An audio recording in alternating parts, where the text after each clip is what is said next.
Hello बच्चों। तो हम आ गए हैं लेकर आपका लेक्चर नंबर 3 और आज हम लोग पढ़ेंगे सर्किट डायग्राम के बारे में। ये क्लास 10th का फिजिक्स हम लोग डील कर रहे हैं और इसमें आज हम लोग 3rd लेक्चर में पढ़ेंगे सर्किट डायग्राम ओम्स लॉ के बारे में। ठीक है, और ओम्स लॉ।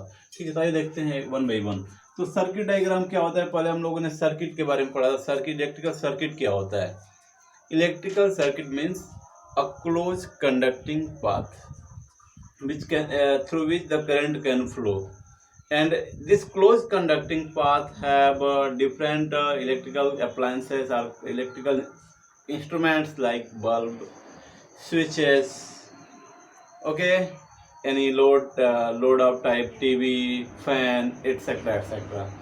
तो हम इलेक्ट्रिक सर्किट कैसे बोलते हैं? It is A close conducting path having different electrical appliances in it. Okay, चलिए हम लोग आगे चलते हैं। सर्किट डायग्राम में कुछ जैसे कि मान लीजिए कि हमको सर्किट डायग्राम बनाना है, जैसे कि मान लीजिए कि हम अपने घर में वायरिंग करना चाहते हैं, तो पहले उसका पेपर डायग्राम बनाएंगे। ठीक है, तो एक जगह दिखाएंगे, एक जगह मतलब उस पेपर पे दिखाएंगे, एक जगह यहाँ पर बल्ब लगाना है, यहाँ पर फैन लगाना है, यहाँ पर कूलर लगाना है, यहाँ पर एसी लगाना है। ठीक है, एटसेट्रा एटसेट्रा सारी बातें। यहाँ पर मीटर लगाना है, यहाँ पे कुछ लगाना है। तो ऐसा थोड़ा है कि मीटर का जैसा एक्चुअल पिक्चर होता है वैसा हम रख देंगे वहाँ पे, वैसा बनाएंगे तो काफ़ी डिफिकल्ट होगा। तो डिफरेंट इलेक्ट्रिकल अप्लायंसेस के लिए डिफरेंट सिंबल्स यूज होंगे। ठीक है, जब सर्किट डायग्राम हम पेपर पे वर्क करेंगे। ठीक है, तो उसी के लिए हम लोग क्या करते हैं, जब सर्किट डायग्राम बनाते हैं तो कुछ सिंबल्स का यूज करते हैं जिससे हमारा जो डायग्राम बने वो इजी रहे। ओके, तो आइए देखते हैं। तो उसमें क्या है कि एक जो अगर कहीं पे हमको सेल बनाना है, ठीक है, तो आइए यहाँ पर देख लेते हैं कुछ सर्किट डायग्राम में कुछ कंपोनेंट्स के सिंबल्स। चलिए, तो कंपोनेंट्स एंड सिंबल्स, एक तरफ हम कंपोनेंट्स लिख लेते हैं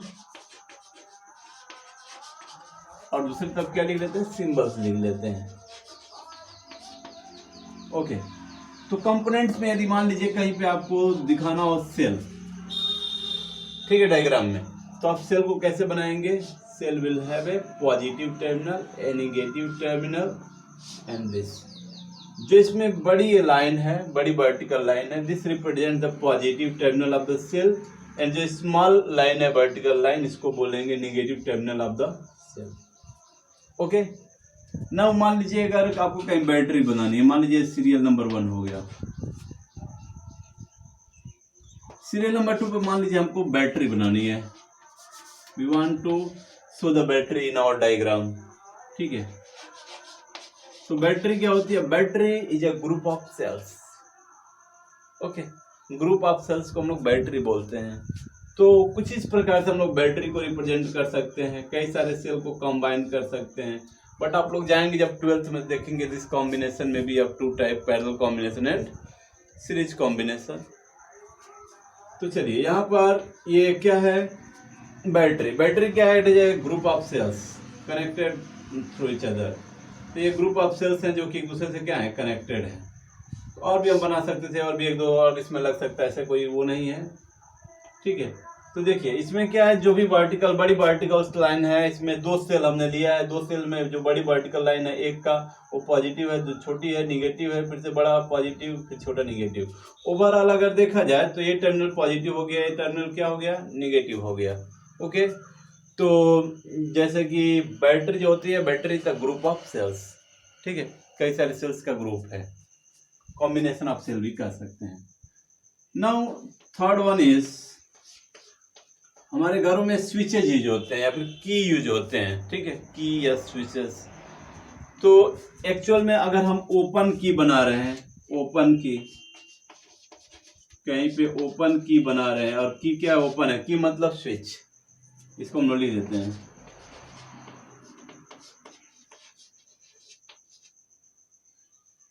ओपन की और स्विचेस। तो ओपन की कहीं पे बना रहे हैं, देखिए ओपन की को ऐसे बनाएंगे, ये की बना दिया और इसको ओपन रख दिया, इसमें कुछ हमने रखा नहीं।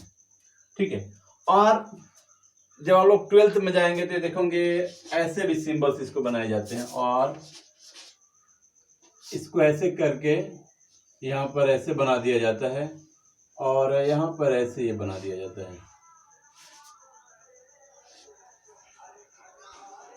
ठीक है,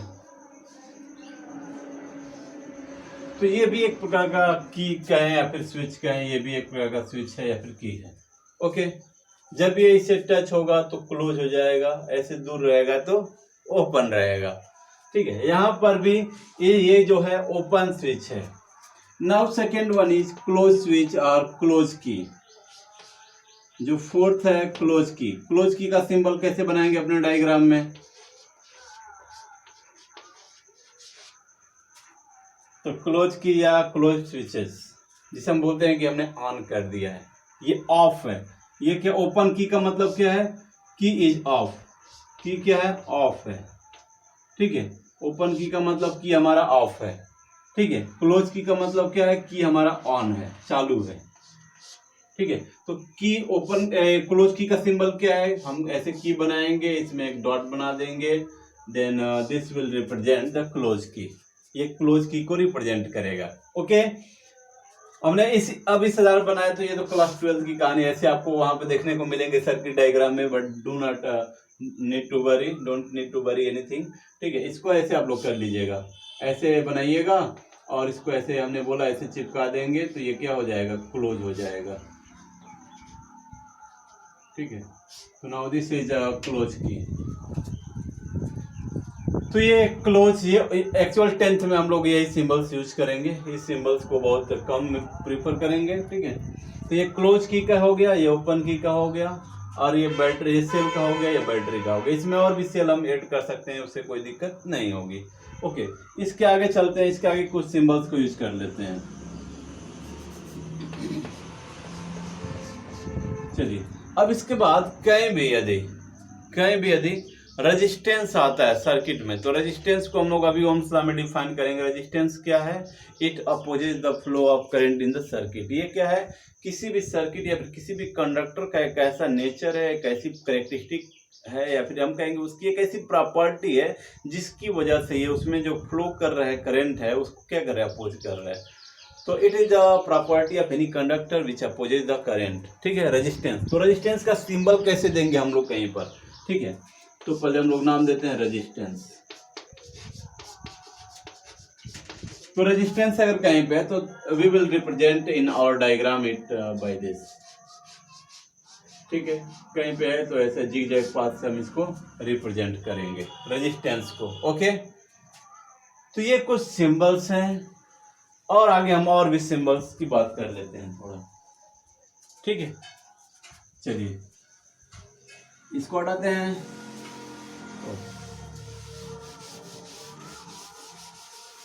चलिए, रेजिस्टेंस, ये तो फिक्स रेजिस्टेंस था, मतलब इसकी वैल्यू चेंज नहीं हो रही थी। अगर कहीं पे ऐसा रेजिस्टेंस आ जाए जिसकी वैल्यू को हम बार बार चेंज कर सके, जिसे बोलते हैं वेरिएबल रेजिस्टेंस, तो वेरिएबल रेजिस्टेंस का सिंबल क्या होगा? Variable resistance.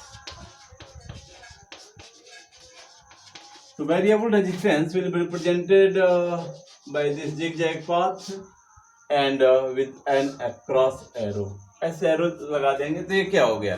वेरिएबल रेजिस्टेंस हो गया। वेरिएबल रेजिस्टेंस को हम लोग रियोस्टेट बोलते हैं। रियोस्टेट क्या करता है? It is A current controlling device, जिससे हम लोग करंट को क्या कर सकते हैं? कम ज़्यादा कर सकते हैं किस सर्किट में।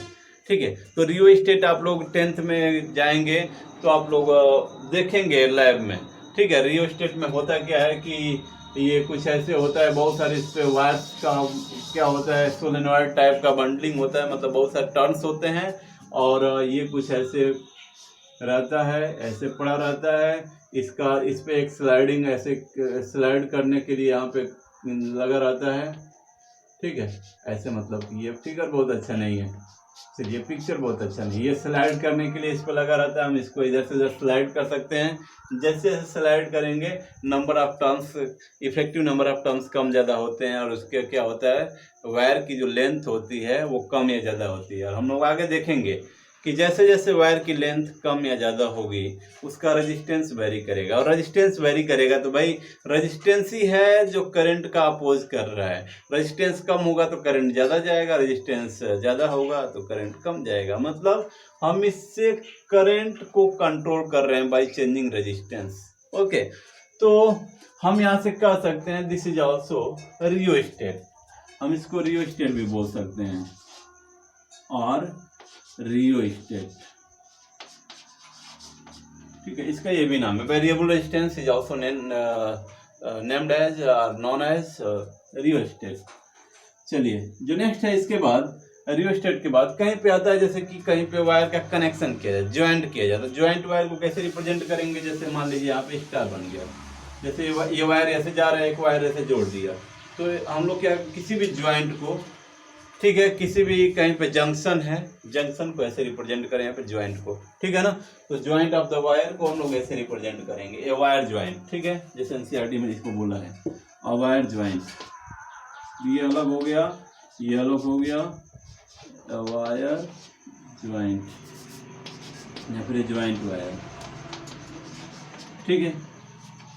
अब देखिए कहीं पे भी क्या हो कि जैसे एक वायर दूसरे वायर के ऊपर जा रहा है बट वो एक दूसरे से कनेक्टेड नहीं हो, ठीक है, तो उसको कैसे रिप्रेजेंट करते हैं, उसको क्या नाम देते हैं? Look here, wire crossing without joining. जैसे कि मान लीजिए कि एक ये वायर है, इसके ऊपर से दूसरा वायर जा रहा है, तो भाई ऐसे जा रहा है तो हमको तो लग रहा है कि आप क्रॉस कर रहे हैं, हमको लग रहा है कि दूसरे से टच में है, तो इसको अगर ये रिप्रेजेंट करना है कि ये मतलब एक दूसरे को, मतलब दूसरे से कनेक्टेड नहीं है, एक दूसरे को बस क्रॉस ओवर कर रहे हैं, तो इनको रिप्रेजेंट करने के लिए यहाँ पे ओवर ब्रिज बना देते हैं। यहाँ पे क्या बन जाता है? We made it, we draw it over bridge here. तो डायग्राम में ऐसे बना देते हैं, तो इससे क्या पता चलता है कि ये जो वायर है, इस वायर से किसी प्रकार का कोई कनेक्शन नहीं है, ये वायर इसके ऊपर से जा रहा है। क्लियर है? तो यहाँ पे क्या लिख सकते हैं? Wire crossing without joining. तो जब भी वायर क्रॉसिंग विदाउट ज्वाइनिंग बनाना हो तो ऐसे बना देंगे, wire crossing without joining, without joining, ठीक है। तो जब भी बनाना हो तो हम लोग ऐसे बना सकते हैं, कोई ये जरूर नहीं कि ऐसे बनाएंगे, आप लोग ऐसे भी कर सकते हैं, इसको ऐसे बना दें और इसको ऐसे बना सकते हैं। इट डजंट नेसेसरी कि हम ऐसा ऐसे क्रॉस ओवर करेंगे, ठीक है, ऐसे ही बना सकते हैं। मतलब एक वायर दूसरे वायर के ऊपर से गुजर रहा है but they are not connected to each other. Okay, आगे चलते हैं अभी। तो इसके बाद नेक्स्ट सिंबल हम लोग अमीटर, वोल्ट मीटर, बल्ब जो दिया है एनसीईआरटी में उसको बना देते हैं, क्योंकि वही यूज में आने वाले हैं। बाकी सब तो बहुत सारे और भी हैं जो कि यूज में नहीं है, तो नॉट टू स्टडी देम, ठीक है। चलिए, तो इसके बाद है कहीं पे अगर मान लीजिए हमको क्या बनाना है? बल्ब बनाना है। भाई बल्ब किसने बनाया था शुरू में? ठीक है, तो न्यूटन नहीं, कौन बनाया? Edison, Thomas Alva Edison. तो बल्ब को कैसे रिप्रेजेंट करेंगे अपने डायग्राम में? तो इजी वे में बल्ब को ऐसे बनाएंगे, ठीक है। Bulb is made like this. और कुछ लोग बहुत, अगर मान लीजिए बहुत ज़्यादा उनका डायग्राम बहुत ज़्यादा मतलब वो अच्छे होंगे डायग्राम बनाने में, तो ऐसे बना सकते हैं, ठीक है। ऐसे बना दिया और यहाँ पर ऐसे कनेक्शन दे दिया, भाई ये भी बल्ब हो गया, ठीक है। सो नो मैटर, आप लोग जैसे चाहें वैसे बना सकते हैं, ऐसे भी इसको बना सकते हैं। But I think this is not very appropriate, या बहुत अच्छा नहीं लग रहा है, but it is very easy to draw it, ठीक है। तो हम बल्ब को ऐसे बनाएंगे, इलेक्ट्रिक बल्ब को डायग्राम में ऐसे बनाएंगे। नेक्स्ट वन इज, अगर मान लीजिए हमको अमीटर बनाना है या फिर वोल्ट मीटर बनाना है किस सर्किट डायग्राम में, तो अमीटर को हमेशा ऐसे एक सर्किल बनाएंगे, सर्किल में ए बनाएंगे and then plus minus. This is the symbol of ammeter, okay. Ammeter करता क्या है भाई? Ammeter is the device which measures the current, ठीक है ना। किसी भी सर्किट में करंट को मेजर करना हो तो हम अमीटर का यूज करते हैं। अब अमीटर में भी कई सारे अमीटर होते हैं, मिली अमीटर होता है, माइक्रो अमीटर होता है, ऐसे होते हैं, ठीक है। तो केवल अमीटर नहीं होता है, बट सभी, अगर मान लीजिए ये एमीटर लिखा है, अमीटर है, तो ये एम्पियर में करंट को मेजर करेगा। अगर यहीं पे कोई ऐसा कहीं पे सर्किट डायग्राम में कहीं ऐसे बनाया हुआ है, ऐसे मान लीजिए, ऐसे नहीं, ये ऐसे, ठीक है, इसमें दे दिया M A, small M A, तो इसको क्या, ये क्या रिप्रेजेंट कर रहा है, ये मिली अमीटर को रिप्रेजेंट कर रहा है, this representing the milli ammeter, ठीक है ना। मतलब ये करंट को मेजर तो करेगा, ये भी करंट मेजरिंग डिवाइस है, बट ये मिलीमीटर, मिली एम्पियर में मेजर करेगा, it will measure in milli ampere.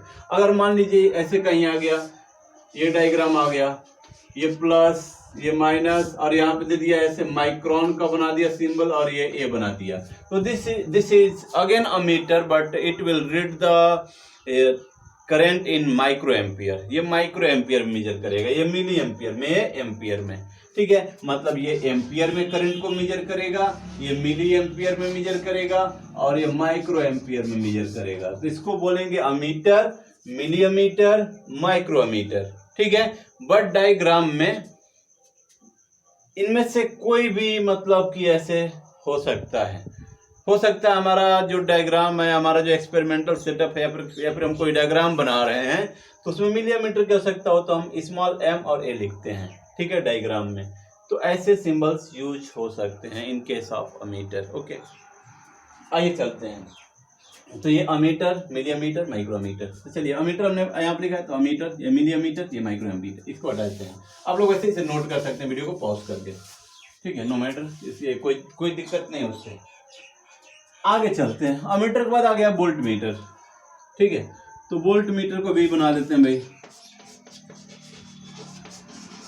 Volt meter. तो वोल्ट मीटर अगर कहीं किसी डायग्राम में, सर्किट डायग्राम में बनाना हो, ठीक है, सर्किट डायग्राम क्या है, हम भाई जैसे कि पेपर वर्क कर रहे हैं, पेपर पे बना रहे हैं, फिर हम उसे रियल लाइफ में, मतलब अपने घरों में या फिर कहीं पे कंपनी में उसको क्या करना है, सेट करना है। तो डायग्राम हमारे पास रहेगा, हाँ भाई इस घर में इतने बल्ब लगाना है, यहाँ पर ये की रहेगा, यहाँ पर ये वोल्ट मीटर रहेगा, यहाँ पे वो रहेगा, ये सारे चीजें, ठीक है ना। तो ये डायग्राम है अभी। तो वोल्ट मीटर कैसे बनाते हैं, इसमें भी लिख देते हैं, कैपिटल वी, और यहाँ पे plus and minus. Okay, now look here, volt meter में भी कई सारे वोल्ट मीटर हो सकते हैं।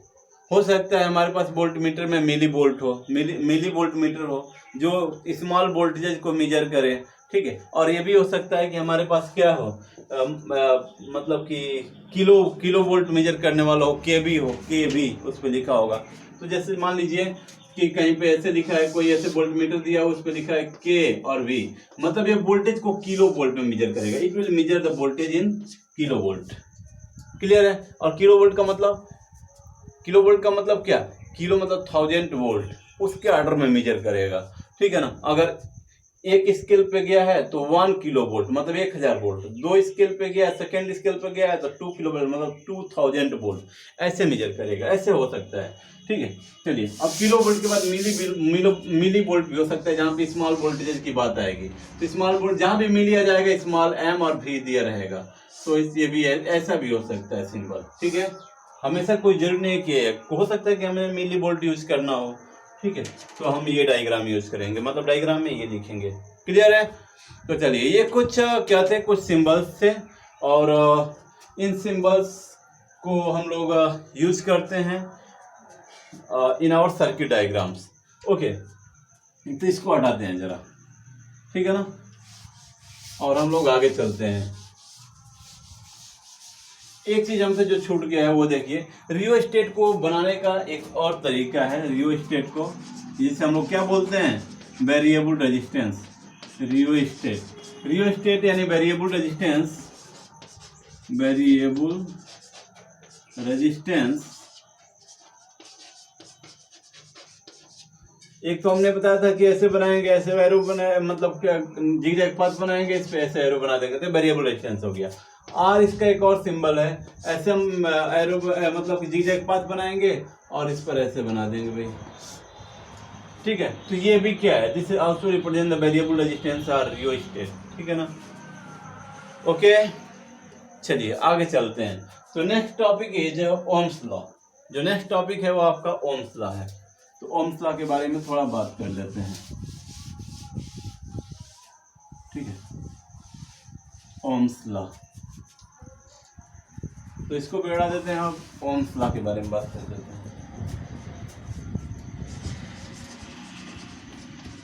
Ohm's law. चलिए, तो जॉर्ज साइमन ओम एक साइंटिस्ट है, ओके। उन्होंने क्या किया, they just do an experiment. वो एक एक्सपेरिमेंट वो करते हैं, और एक्सपेरिमेंट में देखते क्या है कि जैसे जैसे वोल्टेज को इंक्रीज करते हैं, they found that current also increase in the circuit, okay.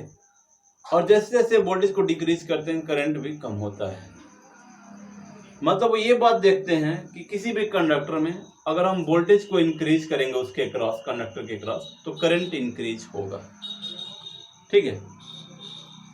और उसका वो ग्राफिकल रिप्रेजेंटेशन करते हैं और उससे कुछ प्रॉपर्टी निकालते हैं और कुछ रूल्स बनाते हैं। तो आइए उन रूल्स को हम लोग पढ़ते हैं।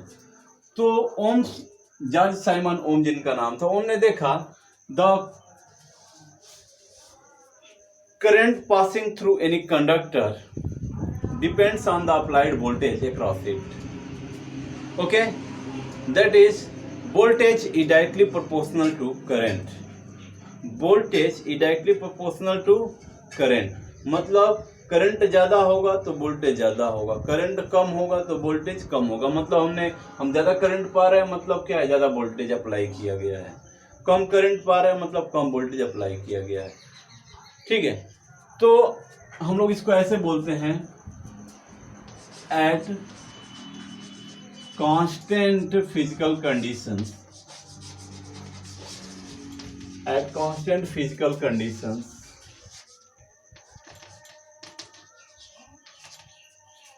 like temperature, ठीक है। अगर हम कुछ कांस्टेंट फिजिकल कंडीशंस रखें, यानी हमें इसको ऐसे भी बोल सकते हैं एट कांस्टेंट टेम्परेचर, ठीक है ना, ऐसे भी बोल सकते हैं। इट इज नॉट, हम लोग को ये बहुत सारे इसमें टेम्परेचर, प्रेशर और भी बहुत सारी चीज़ें आ जाएंगी, लेकिन वो सब चीज़ें बहुत ज़्यादा अफेक्ट नहीं करती हैं। तो लोग ऐसे सीधे भी बोल देते हैं। सीधे क्या बोलते हैं, इस बात को, ओरिजिनल बात को ना बोलकर सीधे बोलते हैं a constant, at constant temperature, ठीक है। At constant temperature the current, the voltage applied across a conductor, the voltage or potential difference, the potential difference applied across a conductor, applied across a conductor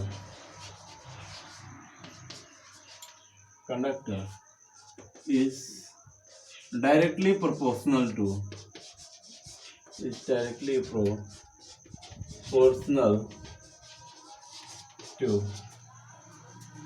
current passing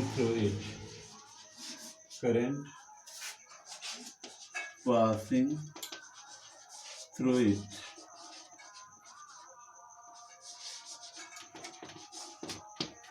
that is, हम लोग क्या कर सकते हैं, हम लोग ये कर सकते हैं कि तो हम लोग ये कह सकते हैं that is V directly proportional to I। That is जो वोल्टेज है, करंट ज्यादा है तो वोल्टेज ज्यादा है, करंट कम है तो वोल्टेज क्या है, कम है। देखिए, और चलिए यहाँ से हम लोग ये ऐसे कह सकते हैं। So if remove this proportionality symbol we can say that, अगर हम इसको इक्वल से रिप्लेस कर दें, तो हम हमेशा कभी जब फिजिक्स में प्रोपोर्शनलिटी सिंबल को इक्वल से रिप्रेजेंट किया जाता है या फिर रिप्लेस किया जाता है, तो क्या आता है, उसके जगह पे एक कांस्टेंट आ जाता है उसके साथ। तो यहाँ पर एक कांस्टेंट आता है, some constant here and I। Now this constant is represented by ohm with the letter R। इसको R से रिप्रेजेंट किया गया इस कांस्टेंट को, okay. And this constant R is where, हम लोग लिख सकते हैं where R is proportionality constant,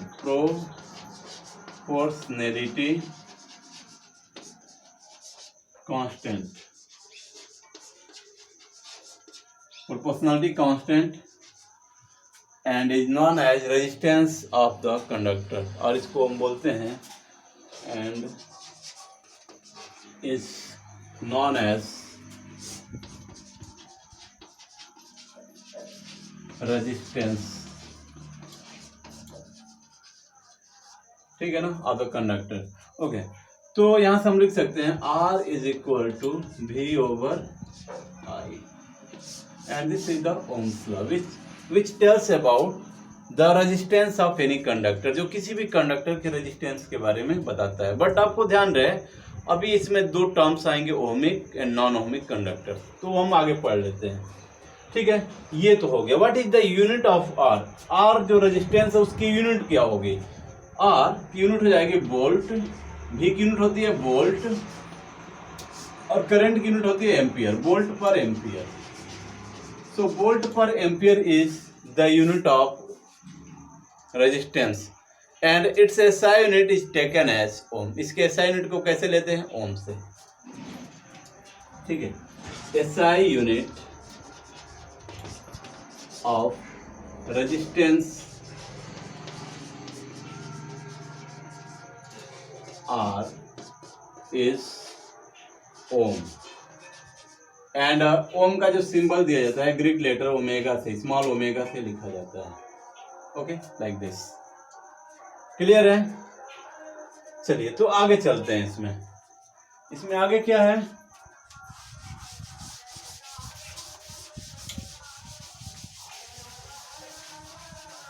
चलिए तो यहां से हम देख रहे हैं, हम यहां से क्या कर सकते हैं? We can say that one ओम।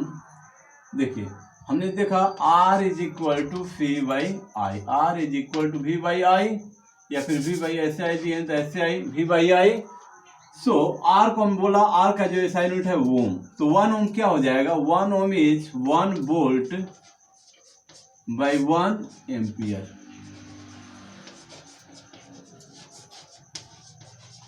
ठीक है, नाउ हम लोग इससे क्या डिफिनेशन क्या बना सकते हैं 1 ओम की? So 1 ohm can be define as, 1 ohm को कैसे डिफाइन कर सकते हैं? If the voltage applied across a conductor is 1 volt and current passing through it is 1 ampere, then definitely the resistance of the conductor will be 1 ohm. नहीं समझ में आया? फिर से समझिए। अगर कोई कंडक्टर है, अगर कोई ये कंडक्टर है, मान लीजिए ए बी कंडक्टर है, ए बी, और आपने इसके क्रॉस जो पोटेंशियल डिफरेंस लगाया है एक बैटरी से या फिर एक सेल से 1 वोल्ट का लगाया, 1 वोल्ट का। Okay, and current through this is 1 ampere. हम कह रहे हैं कि इसके थ्रू जो करंट जा रहा है हमने मेजर किया अमीटर से, यहां पर एक अमीटर लगा लिया। ठीक है, यहां पर एक अमीटर लगा लिया और हमने मेजर किया कि जो करंट मिला वो 1 एम्पियर का मिला। तो हम कहेंगे भाई इसका रेजिस्टेंस तब कितना है? तब इसका रेजिस्टेंस जो है दैट इज 1 ओम। तो 1 ओम कैसे डिफाइन करेंगे? If that is definition of 1 ओम, हम यहाँ सीधे लिख लेते हैं डिफिनेशन ऑफ 1 ओम। तो 1 ओम का डिफिनेशन क्या हो जाएगा?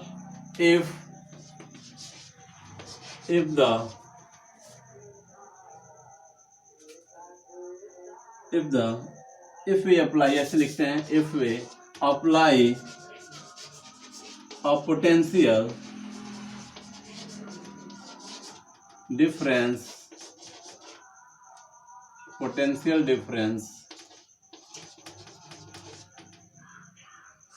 of 1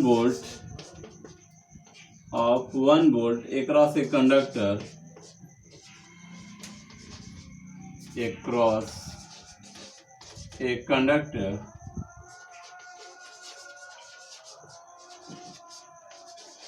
and current passing through it is 1 ohm, and current through it is 1 ampere. Okay, 1 ampere, then resistance will be 1 ohm. Then resistance will be 1 ohm. मतलब समझ में आया? If the applied voltage across a conductor is 1 volt and current through it is 1 ampere, then definitely its resistance will be 1 ohm. Okay, तो आगे चलते हैं इसमें। ठीक है, इसको हटाते हैं, इसमें आगे चलते हैं। तो ये हो गया ओम के बारे में। ठीक है,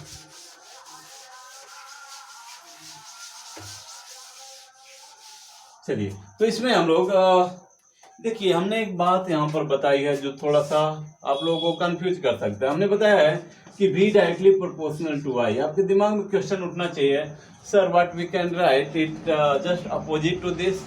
तो यस, यू कैन राइट, हम ये भी कह सकते हैं जो करंट होता है directly proportional to applied voltage. हम वोल्टेज को बढ़ा रहे हैं, करंट बढ़ रहा है, मतलब वोल्टेज को बढ़ाएंगे करंट बढ़ेगा, वोल्टेज को बढ़ाएंगे तो क्या बढ़ेगा, करंट बढ़ेगा। तो हम ऐसे लिख सकते हैं, बट ध्यान रहे, ठीक है, इस सिचुएशन को जब हमने हैंडल किया तो V इज इक्वल टू आ गया I into resistance, I into R, constant जो है R आ गया।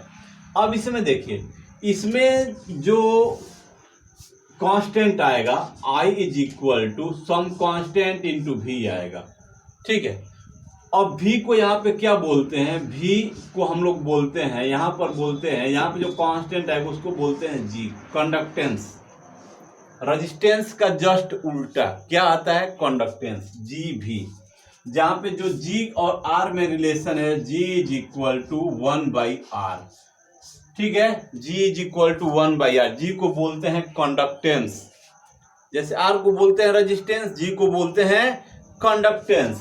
ओके, तो यहां से अगर हम बात करें तो यहां से I इज इक्वल टू हम लोग क्या लिख सकते हैं, GV लिख सकते हैं।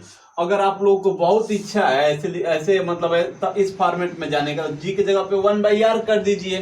तो G के जगह पे अगर 1/R करेंगे तो हमको ये मिलेगा I is equal to V/R, या फिर R को इधर R को इधर कर देंगे तो हमको मिलेगा IR is equal to V। हम इस फॉर्मेट में पहुंच गए, V is equal to IR, तो V is equal to IR यहाँ पे हमको मिल गया, ठीक है। तो हम दोनों वे में जा सकते हैं, इस वे में और इस वे में, बट आपको ध्यान रहे इन दोनों वे में अलग अलग प्रोपोर्शनलिटी कांस्टेंट्स आते हैं, ठीक है।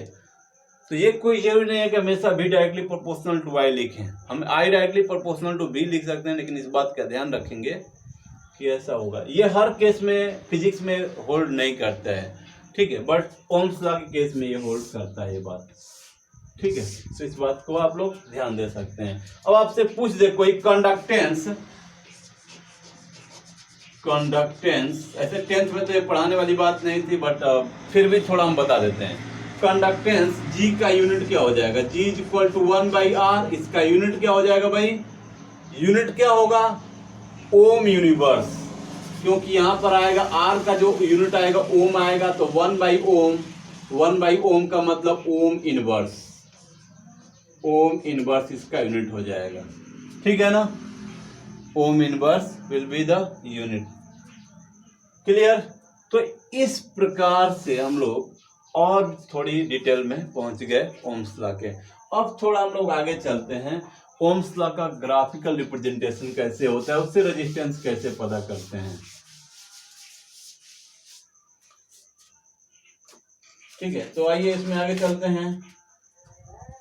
लुकिए, तो अगर हम V और I के बीच में ग्राफ बनाए, फिर draw the graph between V and I।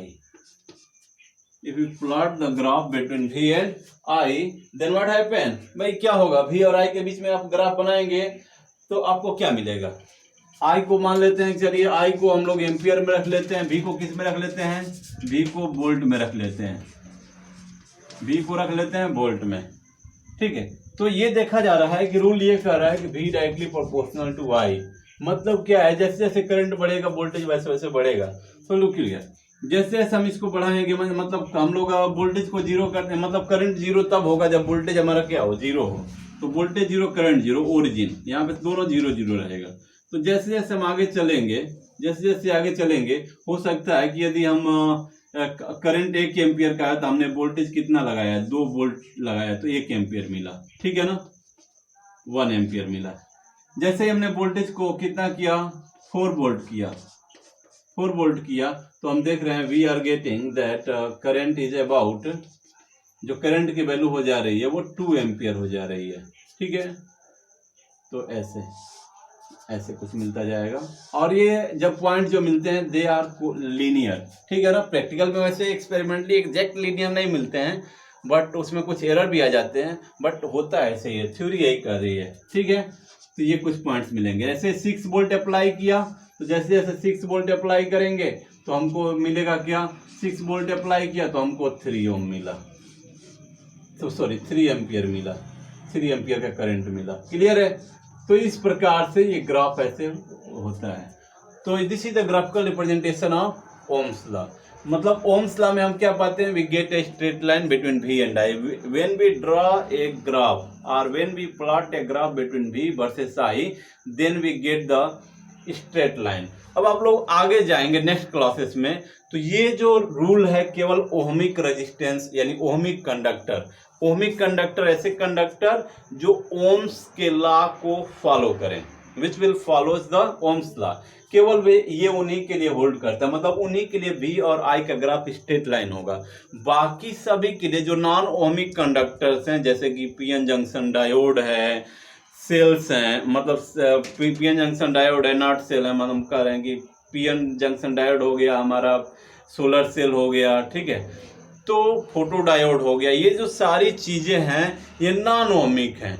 तो इनके लिए जब हम लोग VI ग्राफ बनाते हैं तो वो ग्राफ स्ट्रेट लाइन नहीं मिलती हैं, ठीक है, जो कि नॉन ओहमिक डिवाइसेस या फिर नॉन ओहमिक कंडक्टर्स हैं। क्लियर है। तो केवल जो ओम्स लॉ है, ओम्स लॉ में V और I का ग्राफ स्ट्रेट लाइन मिलता है केवल ओहमिक कंडक्टर्स के लिए। ओके, तो ये बात दिमाग में क्लियर होनी चाहिए आपके। Now look here, by getting the slope of this graph what we can find. तो स्लोप कैसे निकालते हैं, चलो थोड़ा सा स्लोप निकाल लेते हैं। स्लोप मतलब कितना एंगल बना रहे हैं एक्स एक्सिस का। तो ये एंगल यदि थीटा है तो अपने साइन 10th मतलब 10th में है तो आपने पढ़ा होगा कि 10 theta this can be represented as perpendicular by base. तो यहाँ पर ये परपेंडिकुलर है, मतलब दिस चेंज इन वोल्टेज। तो ये क्या है, वोल्टेज में चेंज है, चेंज इन वोल्टेज। यहाँ पर वोल्टेज में चेंज देखा जाए 6 - 4 हो जाएगा। अब इधर देखिए ये क्या है, चेंज इन करंट 3 - 2 है, तो इसको डेल्टा आई लिख सकते हैं। तो V को 10 थीटा को क्या लिख सकते हैं, 10 थीटा यानी स्लोप ऑफ दिस कर्व, इसी को बोलते हैं स्लोप।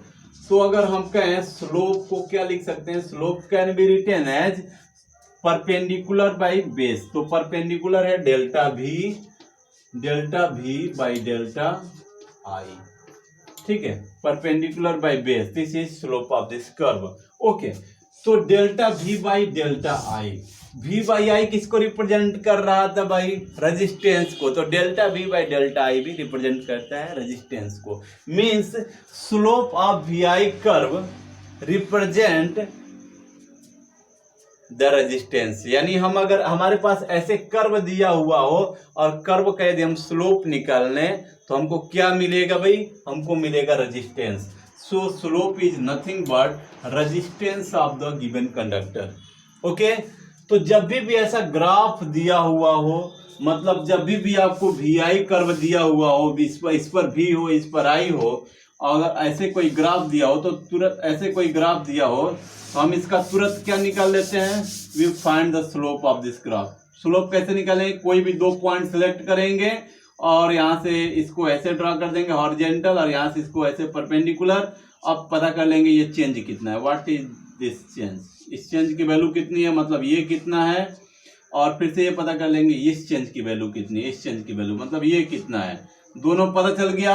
अब परपेंडिकुलर बाय बेस कर देंगे। अगर ये V है तो इधर परपेंडिकुलर में डेल्टा V आएगा, अगर ये इधर I है तो चेंज में आएगा डेल्टा I, ठीक है। तो हम हमारा जो स्लोप हो जाएगा, slope is equal to delta V by delta I। और इस प्रकार से हम इस स्लोप को देंगे, स्लोप कुछ और नहीं बल्कि क्या है, रेजिस्टेंस है। तो डायरेक्ट हम किसी VI कर्व का स्लोप निकाल के कंडक्टर का रेजिस्टेंस पता कर सकते हैं, ठीक है। बट आपको इस बात को ध्यान देना होगा, थोड़ा सा इसमें चेंज करते हैं, हम इसको हटाते हैं।